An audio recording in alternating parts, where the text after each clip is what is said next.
मी S story teller, कथांचे अनोखे विश्व. सुरुवात करूया कथेला. प्रीतीचा तो दूर का, भाग 48वा. लेखिका प्राची सोळे. ओके. काजल सोफ्यावर धाडकन बसले.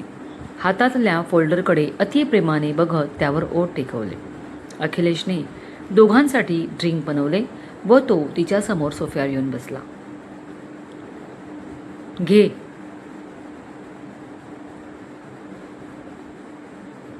Three cheers for your revenge, Kajal म्हणाली व तिने ग्लास उंचावला. कथा पुढे सुरू. काजलने एक मोठा सिप घेतला. डोक्यात झिंग गेली. मेंदू तरतरला. हातातलं फोल्डर टेबलावर ठेवले. एकदा अखिलेशकडे पाहिले. तोही तिच्याकडे पाहत होता. पप्पा, तुमचे मोस्ट अवेटेड काम पूर्ण केले. तुमचा रिवेंज पूर्ण झालाय. आता त्या विश्वनाथ चौधरीकडून हवी तेवढी संपत्ती मागा आणि नाहीच म्हणाला तर सरळ कोर्टात खेचा. त्याचा मान मरता पाय दळी तुडवा. काजल दुसरा सिप घेत म्हणाली. ती खूपच उत्तेजित झाली होती. ओके बेटा, पण आता तो पेपर काढ. मला बघायचा आहे. तो पेपर म्हणजे विश्वनाथची बर्बादी आहे आणि ती बर्बादी मला जवळून पाहू दे. अखिलेशच्या डोळ्यात चमक उतरली. येस येस पप्पा, नीट बघून घ्या. मग चौधरी खानदानाची अधोगती पहा. शब्दात जहरी विष ओतत काजल हसली व तिने तो फोल्डर त्याच्या हातात दिला. पप्पा, तुम्हीच बघा तो पेपर, काजल हसून म्हणाली. अखिलेशने फोल्डर घेतला. त्यावरून त्याचा पंजा फिरवला व सावकाश ते फोल्डर उघडले. आतमधला एक एक पेपर तो बघत होता. आदिरा चौधरीची पार्टनर म्हणून सही होती. गालात हसत तो पेपर उलटवत होता. त्याला जो पेपर हवा तो अजून आला नव्हता. काजल समोर बसून स्वतःच्या बापाच्या चेहऱ्यावरचा आनंद बघत होती. अखिलेश भरभर पेपर्स पालटत होता, पण त्याला जो पेपर हवाय तो दिसत नव्हता. त्याच्या चेहऱ्यावरचे हसू मावळले. डोळे बारीक झाले. समोर बसलेल्या काजलला ते खटकले. आत्ता हसत असलेले आपले पप्पा असे गंभीर का झाले? त्यांना तो पेपर मिळत नाहीये का? ती उठली व त्याच्याजवळ येऊन बसली. पप्पा, what happen? What happen? Where is that paper? Akhilesh इतक्या थंड नजरेने तिला बघत म्हणाला की काजलच्या अंगावर काटा आला. पप्पा, सगळे पेपर्स तर आहेत. सगळे आहेत, पण तो महत्त्वाचा पेपर जो मी बनवून दिला होता तो नाहीये. कुठे आहे? कुठे आहे? अखिलेश पुन्हा थंड आवाजात म्हणाला. काजल थरथरली. तिने पटकन तो फोल्डर स्वतःच्या हातात घेतला व घाईघाईने आतले पेपर्स वर खाली करू लागली. डोळ्यात मूर्तिमंत भीती. तिनेही पाहिलं, पण तो पेपर तिला दिसला नाही. मी यामध्येच ठेवला होता पप्पा. हो, मला आठवतंय. आदिराजने काहीही न बघता पेपर्सवर साईन केल्या. दिली मी पप्पा. पण तो पेपर? काजल रडकुंडीला आली. थोड्या वेळापूर्वी असलेला सारा जोश निघून गेला. चढलेली झिंगही उतरली. काय झाले? आठवत नाही का? हे काम केलंस तू माझं? इतका वेळ घेऊन देऊन? अखिलेशच्या नजरेत राग होता. पप्पा, मला खरंच कळत नाही तो पेपर कुठे गेला. आदिराजच्या सह्या घेऊन मी कुठेही न जाता सरळ घरी आले. कोणाच्याही हातात फोल्डर दिला नाही. काजल रडत म्हणाली. इनफ. आता रडू नकोस. कामापेक्षा तुझ्या बतावण्याच मोठ्या. मी हे करीन, मी ते करीन. आता केलास ना घोटाळा? मूर्ख मुली, आठव, सगळं आठव. काय काय झाले, कुठे गेली होतीस, वाटेत अधेमध्ये काय झालं ते. तुझा हा अतिउत्साहच नडला. शिट, माझंच चुकलं. मीच हे काम करायला हवं होतं. उगाच तुला सांगितले. अखिलेश उखडून म्हणाला. मला तर वाटतंय तूच मुद्दाम तो पेपर कुठे टाकून दिला नाहीस ना? पप्पा, काय बोलताय हे? काजलला हा धक्का होता. ती जवळजवळ ओरडलीच. ओरडू नकोस, तेही स्वतःच्या बापावर. आधीबद्दल आधीच तुला सॉफ्ट कॉर्नर होता. मला कळत होते. मी वॉर्न केले होते. नसत्या फंदात पडू नकोस. फक्त कामाकडे फोकस कर.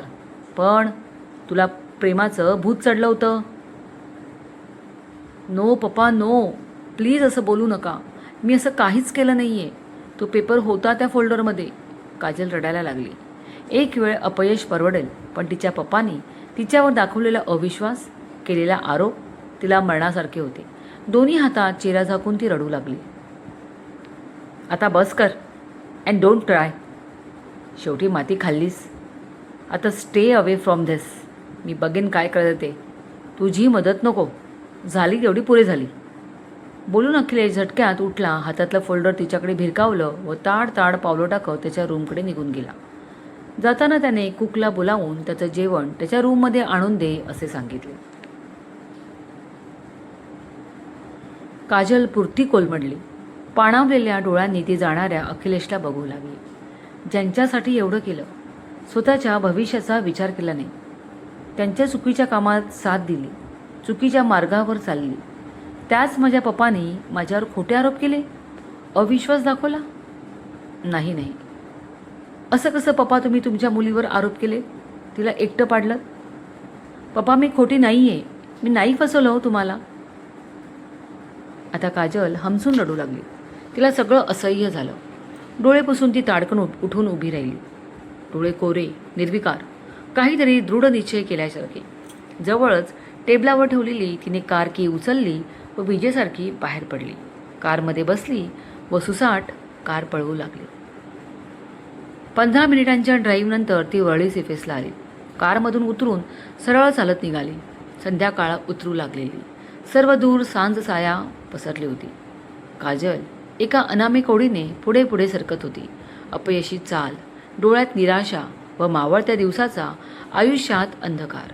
तो पॉइंट आला जिथे सिमेंटच्या कट्ट्यापुढे सरळ समुद्र उसळत होता. खाली टोकदार अणुकुचीदार दगड. काय होते काजलच्या मनात? काय करणार होती ती? मनाने हरलेल्याला सावरणं फार कठीण असते. मुळात मन मेंदूच्या आदेशाबाहेर असतं. काजलच्या डोळ्यापुढे फक्त अंधार होता. नात्याचा, तिच्या भविष्याचा. एक एक पाऊल ती पुढे सरकत होती. कठड्याचं टोक जवळ येत होतं. डोळ्यात अविरत अश्रूंची धार लागलेली. आणि तो क्षण आला. तिच्यापुढे पडणाऱ्या पावलात आणि कठड्याच्या शेवटात काहीच अंतर उरलं नाही.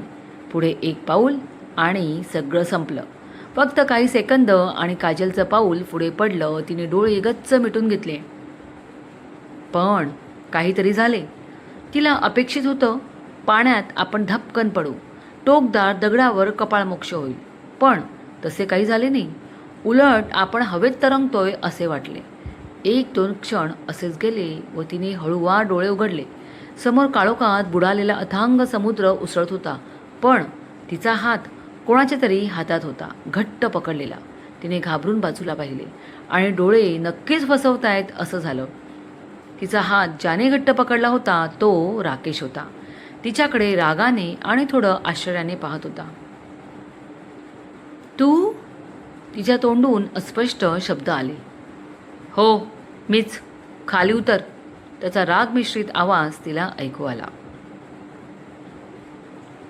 आदिराज घरी निघून गेला आणि राकेश त्याच्या कारमध्ये बसला. त्याने ठरवल्या ठिकाणी निघाला.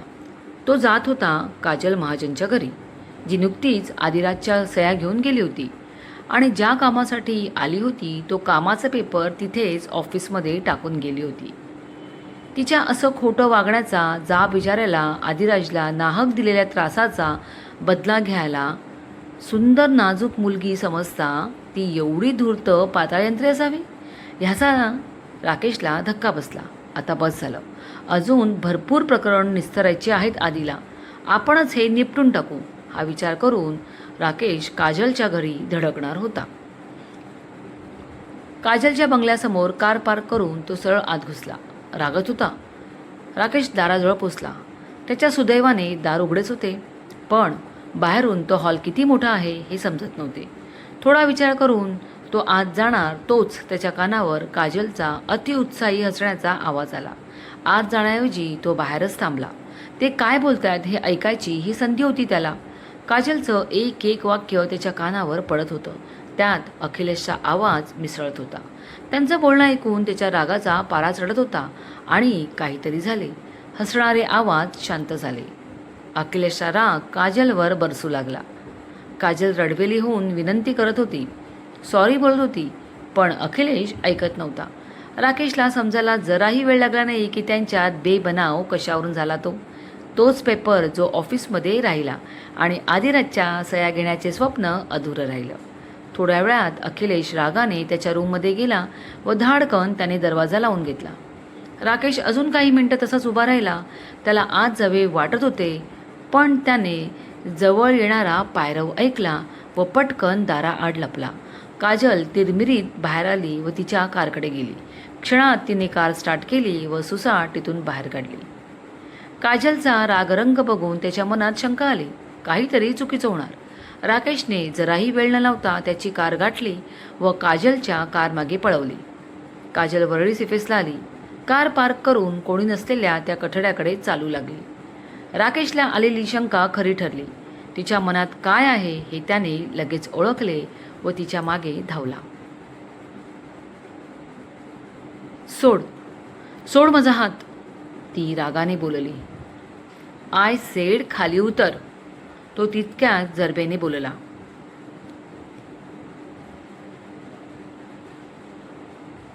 आणि नाही उतरली तर उचलून खाली ठेवेन, बघायचं आहे, राकेश तितक्याच थंडपणे म्हणाला. काजलने एकदा त्याच्याकडे रागाने पाहिलं व स्वतःचा हात जबरदस्तीने सोडवला व खाली उतरू लागली. राकेशने सेकंदात खाली उडी मारली व तिला हात देऊन अलगद खाली उतरवले.